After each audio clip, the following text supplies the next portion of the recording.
There's the finished product. I've been using a penny to gauge the distance.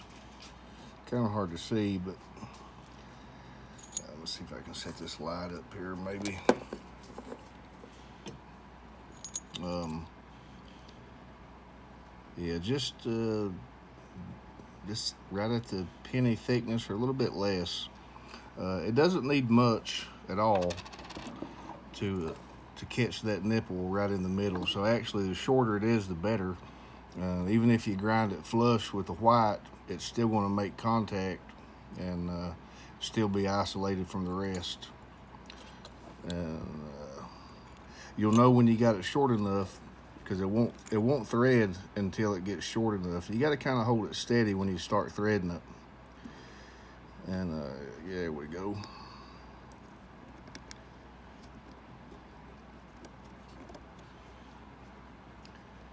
And there you go. This finger tight snug.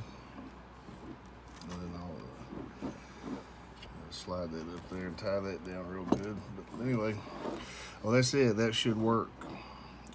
That should work a lot better than the other factory type I keep losing. Yeah, this right here. Way better than that. Like I said, I haven't tested it out yet, but I've seen it done.